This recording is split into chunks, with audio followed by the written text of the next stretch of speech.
We get a first great compromise in 1820 over Missouri. We get a second great compromise 30 years later in 1850 that we call the Compromise of 1850.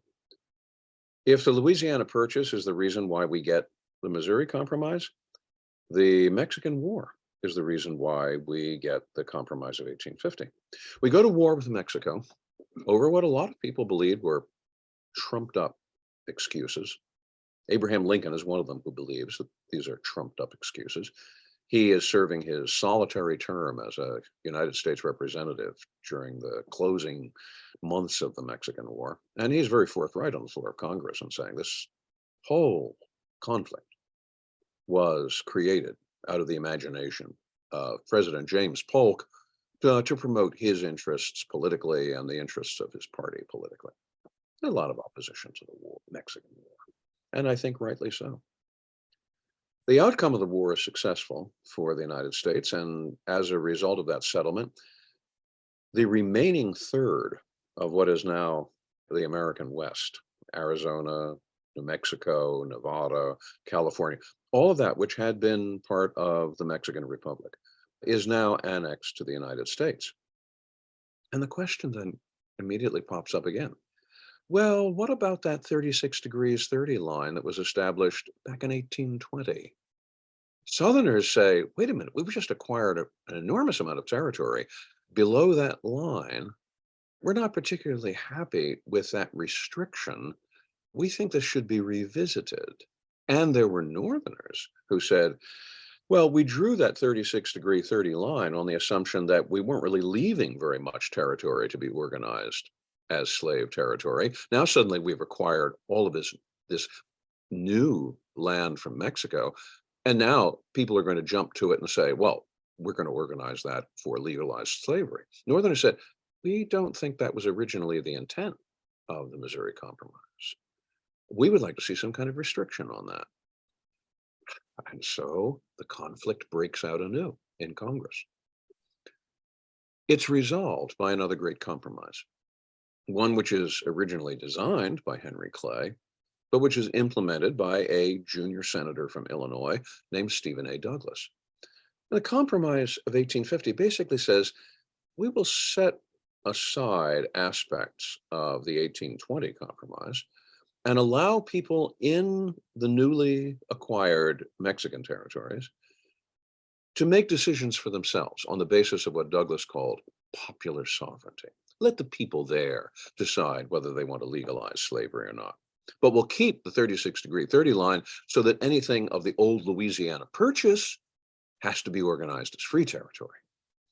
And this Compromise of 1850 seems to make everyone happy for a while, only for a while.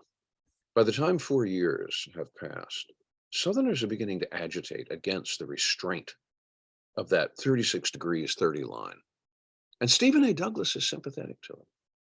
Stephen A. Douglas would like to see the West opened up, developed. He'd like to see federal territories organized. He'd like to see those territories admitted as states. We would like to link the east of the United States with the Pacific coast. We'd like to do that by railroads, by trade. Well, you're not going to be able to do that unless you get those territories in the Louisiana Purchase organized.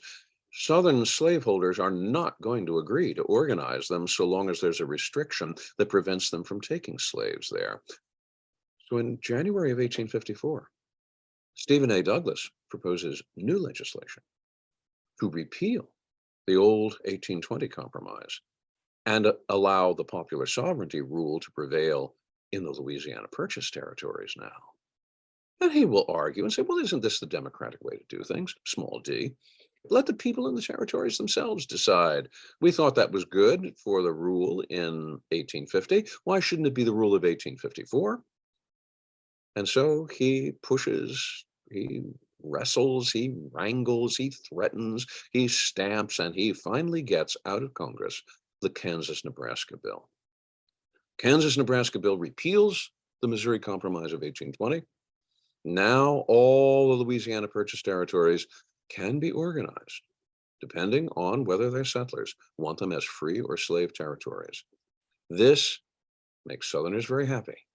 This enrages Northerners. who believed that it was a reneging on the bargain, the agreement of 1820, in favor of freedom. And Lincoln himself, who had, since his term in the House of Representatives, gone back to Illinois and basically immersed himself in the practice of law, Lincoln said, "This brought me an awakening. It was like hearing an earthquake.